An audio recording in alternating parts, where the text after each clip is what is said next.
Hello everyone, I welcome again to all of you in my BEd tutorial classes success in teaching field. हम लोग यहाँ पर BEd first year के second paper को discuss कर रहे हैं जिसका नाम है कंटेम्प्रेरी इंडिया एंड एजुकेशन, जिसको इससे पहले मैंने एजुकेशन की पूरी हिस्ट्री को डिस्कस किया है। यानी कि पूरी हिस्ट्री को जो 3 भागों में बांटा गया है, यानी कि ओहदे कदीम, ओहदे वस्ता और ओहदे जदीद को हम लोग डिस्कस कर रहे हैं, जिसमें से मैंने पिछले 2 ओहद को डिस्कस कर लिया है। अब जो हम यहाँ पर डिस्कस करेंगे, देख सकते हैं आप आसानी से यहाँ पे देखिए, दौरे जदीद में तालीम यानी कि क़ब्ल आज़ादी और बाद आज़ादी जो तालीम की हिस्ट्री है, तालीम की जो तारीख़ है, उन सारी चीज़ों को हम लोग डिस्कस कर रहे हैं। देख सकते हैं इंग्लिश में education during modern period, pre independent and post independent era. यहाँ पर एजुकेशन का क्या रवैया रहा है, कैसे कैसे चीज़ों को अपनाया गया है, उन सभी चीज़ों को हम लोग 1 बाय 1 करके डिस्कस करेंगे। देखते हैं तालीम क़ब्ल आज़ादी सबसे पहले समझेंगे। देखिए, हिंदुस्तान की सरज़मीन पुराने ज़माने से ही गैर मुल्कों के लिए बाइस कशिश रही है, क्योंकि दुनिया के बहुत से ख़ित्ते इसे तालीमी, तमद्दुनी और माशी तौर पर तरक्की याफ्ता मुल्क तस्वुर करते थे। 1458 में पुर्तगाली बाशिंदे जो है ने यूरोपीय ममालिक के लिए समुद्री रास्ता हमवार करके किया। देखिए, यहाँ पर जो है एक सियासी कशमकश की पूरी कहानी दी हुई है। मैं आपको बता देता हूँ यूँ ही। देखिए, हिंदुस्तान के सरजमीन में गैर मुल्कियों के लिए हमेशा बाइश कशिश रही है, क्योंकि यहाँ पर जो है ना हमेशा से ही तालीमी, तमद्दुनी, माशी है ना, और हर तरह से जो है तरक्की याफ्ता मुल्क इसको समझा जाता रहा है। और अंग्रेज़ के अलावा यूरोपीय, फ्रांसीसी है ना, उसके बाद डच, सभी ने यहाँ पर जो है अपने तिजारत से के गर्ज से काम शुरू किया। और जब ये सब होना शुरू हुआ, और उसके बाद आपने सुना होगा कि इंग्लैंड से जब ईस्ट इंडिया कंपनी बनाने का ऑर्डर आ गया, तो किस तरीके से अंग्रेज़ों ने हिंदुस्तान पर पूरी तरीके से गलबा हासिल कर लिया। और उस टाइम तक जो है यहाँ तक आते आते मुगलिया सल्तनत पूरी तरह से ख़त्म हो जाती है, और जो क्या कहते हैं कि हिंदुस्तान पर अंग्रेज़ों का पूरी तरीके से जो है गलबा हासिल हो जाता है। और इस पूरे अहद में बरतानवी तालीम को मरकज़ियत जो हासिल रहती है, ये सारी चीज़ें आप यहाँ आसानी से पढ़ सकते हैं। उसके अलावा इसमें कुछ भी नहीं है।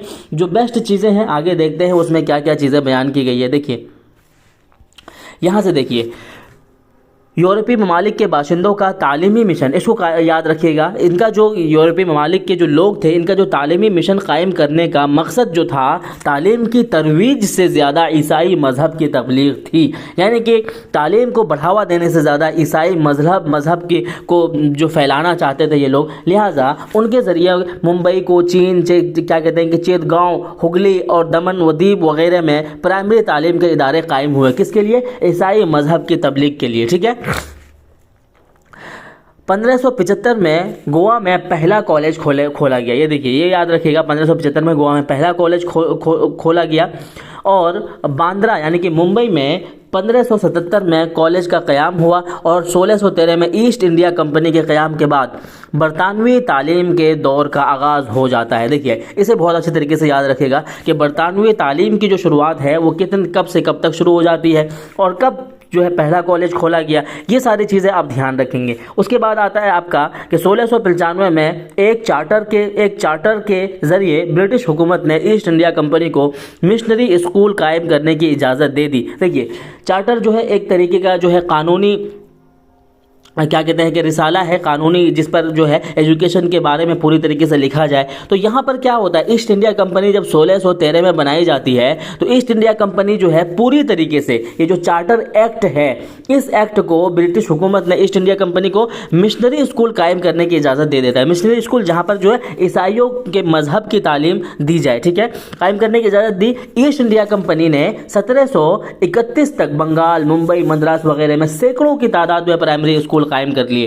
ठीक है। प्राइमरी स्कूल में कौन सी तालीम हो रही है? वही ईसाई मजहब की तालीम हो रही है। बाद अज़ा मदारिस में एक सानवी स्कूल का भी क़याम अमल में आ गया। देखिए, मदरसे में भी इस तरह से सानवी स्कूल का जो क़याम अमल में आता है। और आप जान चुके हैं कि 18वीं सदी के वस्त तक अंग्रेज़ों ने अपने हरीफ, यानी कि यह जो है क्या कहते हैं कि जो यूरोपियन है, पुर्तगाल है, डच है, फ्रांसीसी है, सब पर सबकत हासिल कर लिया और अपनी हुकूमत पूरी तरीके से यहाँ पर जमा लेते हैं ये लोग। ठीक है, इतना समझ में आ गया। अब देखते हैं आगे किस तरीके से जो है किस तरीके से चीज़ें अपनाई जाती है। देखिए यहाँ पर एजुकेशन का जो सिस्टम है 1813 चार्टर एक्ट्स, यानी कि ये जो एजुकेशन का एक सिस्टम है, यानी कि एजुकेशनल जो पॉलिसी बनाई बोल सकते हैं, चार्टर एक्ट से हिंदुस्तान में तालीम का एक नया बाब शुरू होता है। यानी कि इससे पहले जो है तालीम को पूरी तरीके से एक सिस्टमेटिक वे से नहीं चलाया जा रहा था। लोग जो पंडित है, मुल्ला है, काजी लोग हैं, वही लोग चला रहे थे। आप जानते हैं गुरु नानक जैसे जगहों पर, मकतब जैसे जगहों पर, ऐसे जगहों पर क्या कहते हैं कि सॉरी गुरु नानक नहीं बल्कि कहते हैं गुरुकुल में जाकर के पढ़ाया जाता था।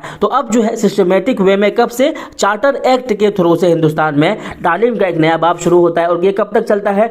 1856 क्या कहते हैं 54 तक चलता है, जबकि वोट डिस्पैच आता है, जिसके बारे में आगे हम लोग डिस्कस करेंगे। ठीक है, यहाँ 1900 ईस्वी तक का ज़माना हिंदुस्तान में तालीमी तरक्की का एक अलग ज़माना है। क्यों अलग ज़माना है? क्योंकि यहाँ पर ईसाई मज़हब की तालीम ज़्यादा दी जा रही है। और 1813 के चार्टर एक्ट के रोज़ से सरकार को तालीम की जिम्मेदारी सौंप दी गई। देखिए अब तक जो तालीम की जिम्मेदारी थी वो किसकी थी?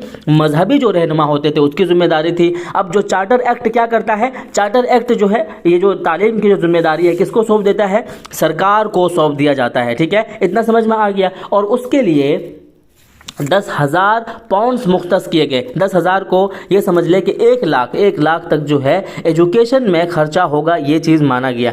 ठीक है, 10 साल में भी गैर यकीनी सूरत हाल की वजह से ये रकम खर्च नहीं हो सकी। और ये 1 लाख का जो रकम मुंतखब किया गया था तालीम में, वो खर्च नहीं होने की वजह क्या थी? मशरिक़ और मगरिब में इसका जो है इख्तिलाफ जो है बहुत तेज़ी से फैलना शुरू हो गया। तो 1833 तक कंपनी ने तालीमी मामलात में आदम दिलचस्पी का मुजाहरा किया। यानी कि उसमें देखा कि लोगों ने क्या कहते हैं ईसाई मज़हब की तालीम को और अंग्रेज़ी तालीम को पूरी तरीके से क्या कर रहे हैं? बगावत कर रहे हैं। ठीक है, असल मसला ज़रिया तालीम व तालीमी तरीक़ों का था। यानी कि जो ज़रिया तालीम है वो किस तरीके से दिया जाएगा और तालीमी तरीक़े जो है वो किस तरीके से दिया जाएगा। क्योंकि हिंदुस्तान जो है पूरा का पूरा तहज़ीब व तमद्दुन पर निर्भर करता है। यहाँ पर जो है लाखों मज़ाहिब है, जिसकी बिना पर जो है मसला जो क्या था? ज़रिए तालीम और तालीमी तरीक़े उनको कैसे पर दिया जाएगा। क्योंकि ये लोग क्या कहते थे कि स्कूल बनाया जाए और वहाँ पर जो है आपने देखा होगा कि क्या कहते हैं गुरुकुल में पढ़ाया जा रहा है, यानी कि नेचुरल जगहों पर पढ़ाया जा रहा है। तो उस तरीके से जो है इन्होंने क्या कहते हैं कि बगावत की। 1831 में एक कमेटी कायम कर दी गई जो इस नतीजे पर पहुंची कि हिंदुस्तानी साइंस और दूसरे उलूम अरबी, फ़ारसी और संस्कृत के ज़रिए पढ़ाए जाएंगे। ठीक है ना, क्या समझ में आया कि यहाँ पर जो है चार्टर एक्ट्स में देखा गया कि ज़्यादातर जो है ईसाइयों की तालीम को क्या कहते हैं फ़रोग़ दे रहे हैं। लेकिन जब देखा कि मशरिक़ मगरिब हर जगह पर इसकी बगावत हो गई तो 1831 में एक कमेटी बिठाई गई और 1831 में कमेटी में ये बात रखी गई कि साइंस और दूसरे उलूम यानी कि क्या कहते हैं कि ईसाई मज़हब के अलावा भी जो है अरबी, फ़ारसी और संस्कृत के ज़रिए पढ़ाए जाएंगे। ठीक है, महदूद अंग्रेज़ी तालीम दी जाए, यानी कि पूरी की पूरी तरीके से अंग्रेज़ी तालीम ना दी जाए और इलाकाई ज़बानों के ज़रिए भी तालीम का इंतज़ाम हो। ये सब सारी चीज़ें कब है? चार्टर एक्ट के तहत ही हो रहा है। और ये लेकिन कब हो रहा है? 1831 में हो रहा है ये चीज़, लेकिन चार्टर एक्ट के तहत ही हो रहा है। ठीक है ना, ठीक है। तो महदूद जो है तालीम दी जाए इंग्लिश की और इलाकाई ज़बान को भी क्या कहते हैं इंतज़ाम किया जाए। उसके बाद आता है आपका 1824 में बरतानवी सरकार ने गवर्नर जनरल को हिंदुस्तानियों की तालीम के मुतालिक हिदायतनामा जारी किया। यानी कि हिंदुस्तानियों की जो अपनी एक तालीम है उसको उसी तरीके से किस तरीके से उसको देना है उसके बारे में क्या कहते हैं नोटिस जारी किया। और उस मकसद की तकमील के लिए कंपनी को हर किस्म के इमदाद पेश भी की गई। जो कंपनी को है, कंपनी यानी कि ईस्ट इंडिया कंपनी है, उसको पूरी तरीके से रकम भी दिया गया कि आप जो है हिंदुस्तानी एजुकेशन को भी बढ़ावा दो। जिसके नतीजे में कलकत्ता मदरसा और बनारस संस्कृत कॉलेज के असर नौ तंजीम यानी कि दोबारा से उनको बनाया गया।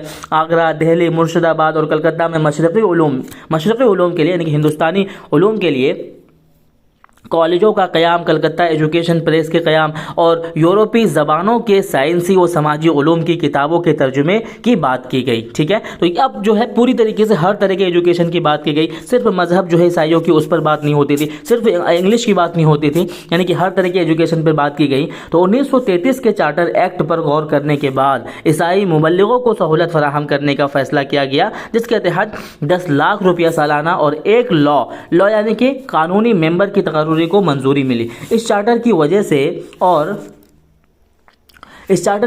और यहां पर देख सकते हैं और जो है लॉर्ड मैकाले जिसे क्या कहते हैं कि जैसे लॉ मेंबर की वजह से, लॉ मेंबर नहीं है ये क्या है, लॉ यानी कि कानूनी मेंबर की वजह से हिंदुस्तान में तालीमी तरक्की के इम्कानात रोशन हो गए। ये नाम याद रखना है किसका, लॉर्ड मैकाले जो है बहुत बड़ा नाम है चार्टर एक्ट के तहत, ठीक है। उसके बाद यहाँ देख सकते हैं 10 जून 1834 अंग्रेजी के एक माहिर लॉर्ड मैकाले, यही है लॉर्ड मैकाले, को कंपनी का लॉ मैनेजर यानी कि कानूनी मैनेजर के हैसियत से हिंदुस्तान भेजा जाता है। और 8 फरवरी 1835 को उन्होंने अपनी तारीख़ी तजवीज़ मैकालेमंड्स यानी कि मैकालेमंड्स यानी कि एक तरीके से एक मैकाले उनका नाम था, अब उन्होंने अपने नाम के नाम से ही एक एक्ट जो है पॉलिसी बना दिया और उसको मंड्स का नाम दिया, और उस पर सारे एजुकेशन के सिस्टम थे कि किस तरीके से यहाँ की एजुकेशन को चलाया जाएगा की सूरत में पेश की। और 1833 और 1853 के दरमियान बंगाल, मुंबई, मद्रास, सूबे सरहद, पंजाब और उत्तर प्रदेश में